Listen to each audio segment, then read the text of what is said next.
He said, 'No, Father Abraham, but if someone goes to them from the dead, they will repent.'" This story from the Bible is known as the rich man and Lazarus, or sometimes Divus and Lazarus, with Divus simply being a generic Greek term for rich man. It was a particularly popular passage during the medieval period because it offers a rare description into the afterlife from the Bible. The Greek word used was Hades, which is the Greek term for the underworld. In later English translations, it becomes hell, but the notion of afterlife was very new to first century Judaism. There is some commentary about this passage that the rich man was actually Caiaphas, the high priest of the temple himself. In this way, this was not a parable about generic characters trying to teach the followers of Jesus some moral lesson, but in fact, it was on some level a critique. It was satire of the time that Jesus was living in. Of course, it's a theory. What evidence is there to support the theory? The rich man wore purple, which was common for rich folks, but it was also common for members of the priesthood, also rich folks. Caiaphas had 5 brothers, actually brothers-in-law, so it fits the pattern. Finally, Caiaphas was a member of the Sadducees, that is a faction of priests within the temple, and they did not believe in an afterlife. The other major faction was the Pharisees, who did believe in an afterlife, and Jesus' teachings are generally more in line with their ideas. Now, the term used for the person waiting for you in heaven was Abraham. Now, the modern version of that role is usually ascribed to St. Peter, waiting there at the pearly gates. But in this example, the job was assigned to the much earlier patriarch, Abraham. And what does Abraham say in response to the rich man's pleading? He said to him, "If you do not listen to Moses and the prophets, neither will they will they be convinced, even if someone rises from the dead."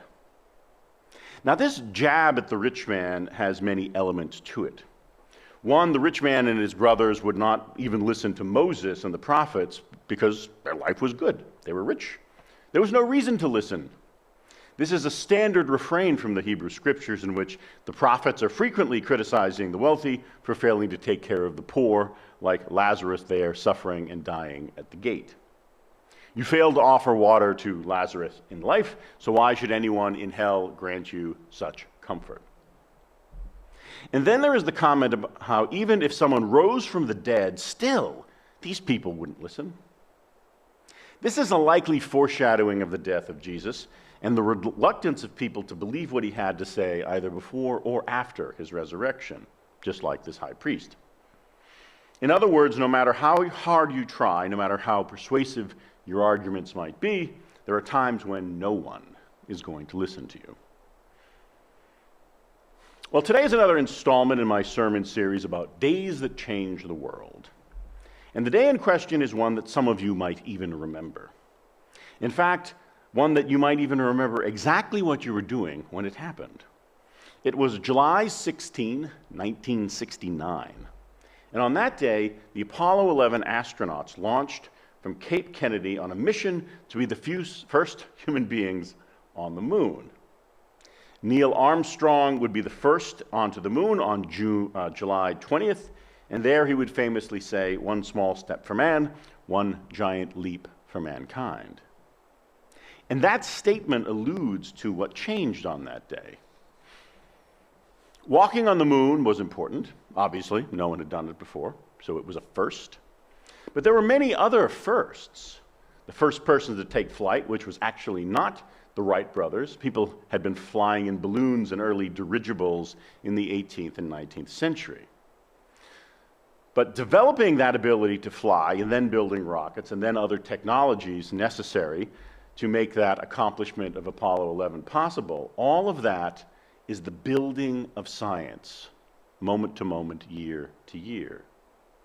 So the event was important, but more so than the actual event was the effect it had on human imagination.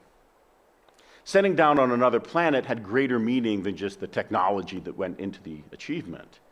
It was reaching past a previously unreachable horizon. Something was done by human beings that signaled a fundamental change in perspective. We could make the unbelievable possible by going to the moon. So now, what other unbelievable barrier could we overcome? Was anything now possible? Now, there was a context to this achievement. The United States was in the middle of the Cold War with the former Soviet Union, and science was one of the battlefields upon which that conflict was fought. I could just as well have chosen October 4th, 1957, as the day that changed the world, the day that the Soviets had launched the Sputnik satellite. I could have done that, but I'm enough of an American patriot that I focused on my own country's achievements over the country that served as an existential threat throughout my childhood. Now, of course, that preference is a form of narrow-mindedness on my part. It's like watching the Olympics and only caring how the Americans do. And when that sort of competition comes about, we tend to just focus on the home team. What does the home team mean, however, when we're talking about the advancement of human knowledge?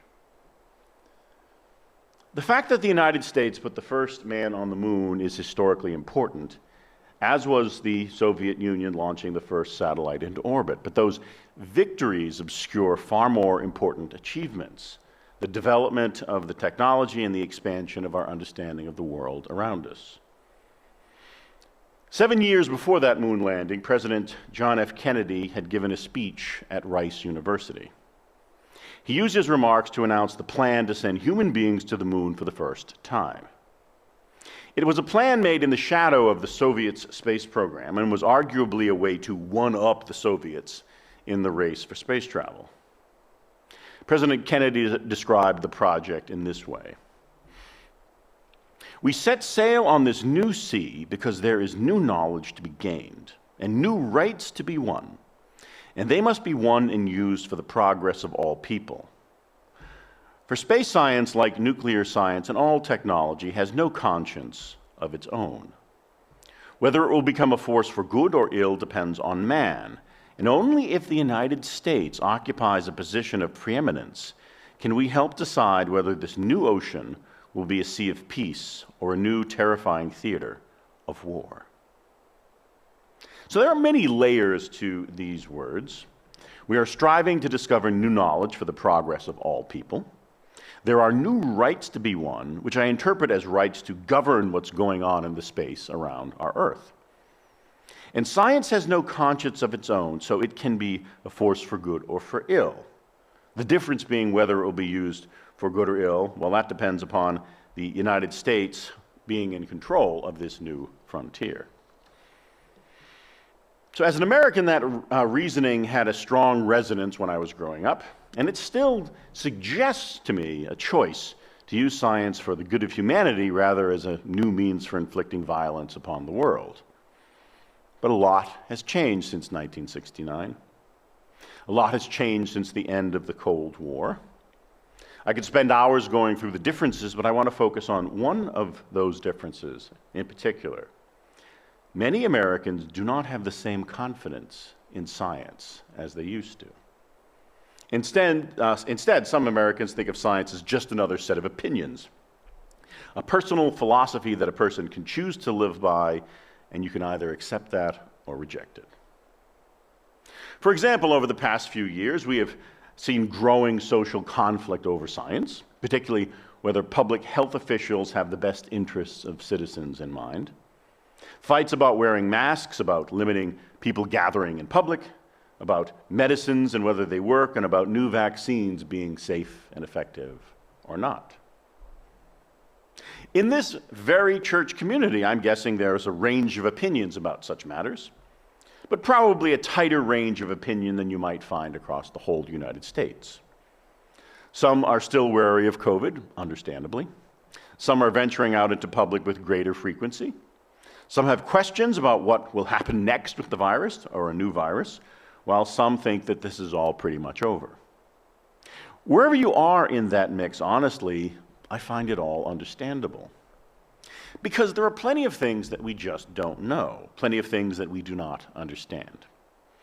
When the virus hit the United States back in early 2020, the public had no idea what was going on. who would they turn to? The government, which reliance was complicated by all the political messages that were being lumped in with the public health information. And political preferences pushed people one way or the other when it came to taking that advice about the pandemic. Political preferences made it more or less likely that you would listen to this person versus that, whether you would listen to your local health department or the federal officials off in Washington.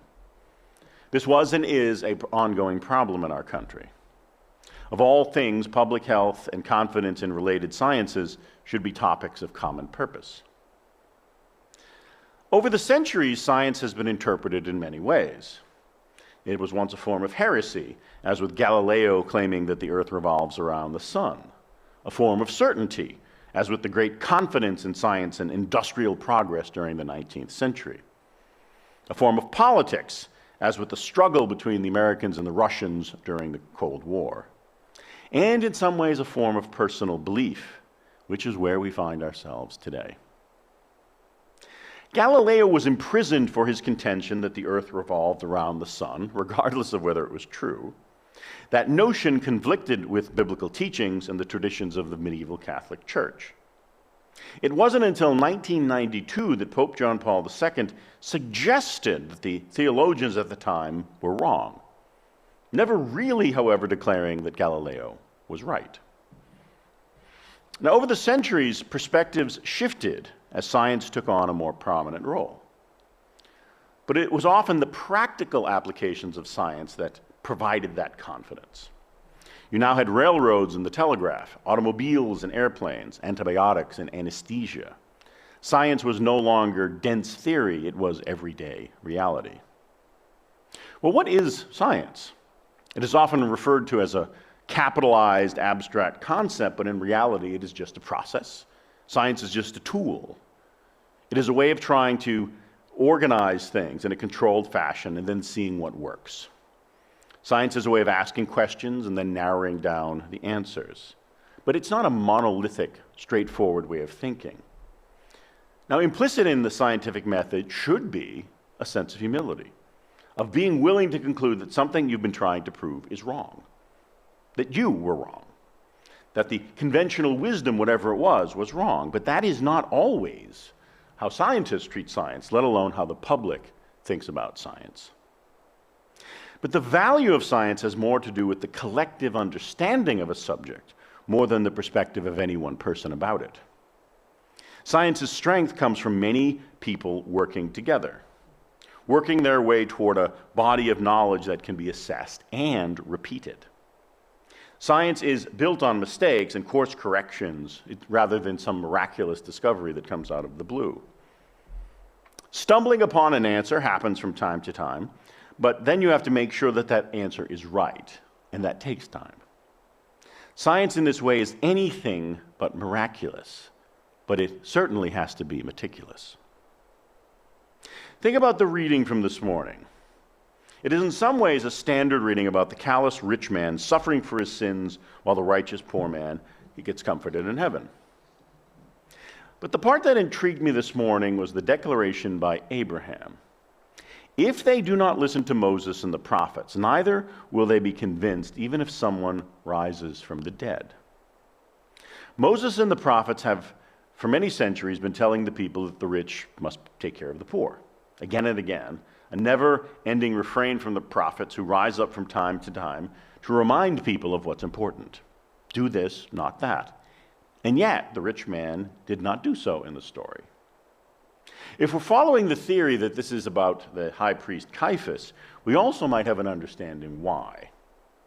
When the high priest himself is more concerned with money and power than with the moral health of his people, is it any wonder that the rich would ignore the needs of the poor regardless of what the prophets have to say? It is convenient not to listen. Why? Because I get to be rich. Yay! I get to ignore all of those fussy old prophets and do whatever I want. Who do they think they are, trying to restrict my personal freedom? And the same could be said for those who chose to ignore the best scientific advice at the time of the pandemic. Not the correct scientific advice, by the way. Not the final word on the coronavirus or any other scientific kerfuffle. Because science is not about being right. It is about offering the best answer that we have right now. Yes, vaccines do not work perfectly because, honestly, nothing does. And yes, wearing masks and limiting public gathering, that was a type of limitation of personal freedom. But any effort to help other people will involve trading away some aspect of our personal freedom for that greater collective responsibility. And yes, when we look back over the advice given during the pandemic, some of it was indeed wrong. We did not need to be dousing our groceries with bleach. We did not need to be washing our hands so much as we needed to be maintaining our social distances and wearing masks. But science isn't about being right in every moment. Science is about moving toward better and more correct answers over time. And we did not have a lot of time, so the early answers, they did not work so well. But many of them did. They worked quite well. Now, we're still living with the virus, obviously. We are still in the midst of working our way through the latest versions of vaccines. But for most of the public, the virus is no longer a deadly matter because there are vaccines and treatments and protocols in place. So it is less likely to cause a death. And all of that science, all of that treatment, all of that medicine, that didn't just spring out of nowhere. It was all developed using past knowledge, past study of viruses, past theories that have been examined over the decades. Because science is a building process, building on past knowledge, testing it out now in new situations, and then drawing connections over time. Think about those ancient prophets. No one prophet stood alone, but they relied upon the wisdom that had been built up over the ages. And when things started to go wrong, someone spoke up and said, "This is not right." And the same can be said for science, though I would add the scientific method is not just about following past tradition. For example, scientists once declared that our knowledge of physics in the 19th century was pretty much complete and just needed to be tidied up around the edges. And then came Albert Einstein, who messed it all up, all of its certainty and seeming perfection. Now, Einstein was more right than his predecessors, but it has taken decades of work by countless scientists to verify that Einstein was closer to the mark than anyone else. Because unlike the Bible, science isn't about taking anything on faith. It is about stating a proposition and then testing to see if it is true, over and over. Science is an open book, and it has to be proven in public.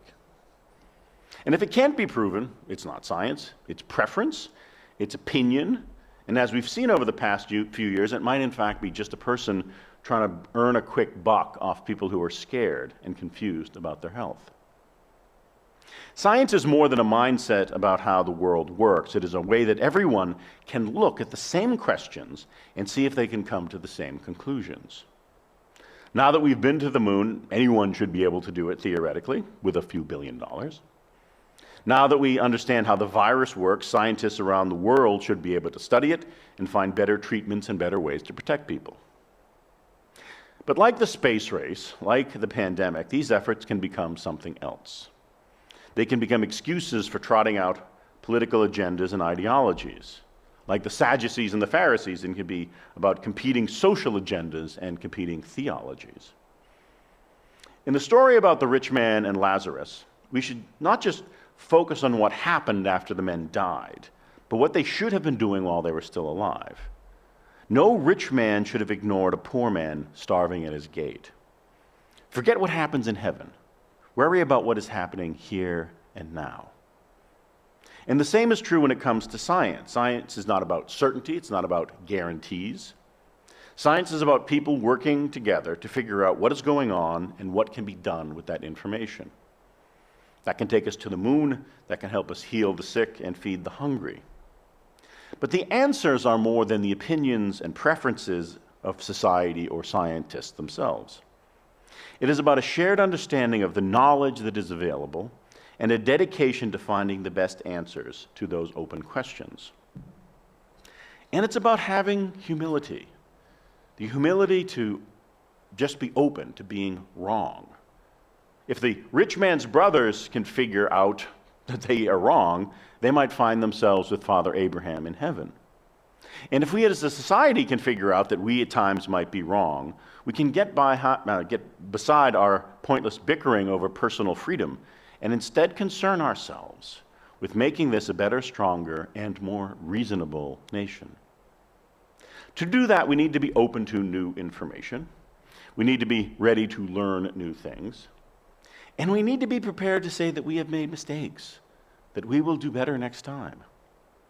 That may not be how we get into heaven, but it is how we will be able to get beyond our suspicions of science and people who are just trying to help. Amen.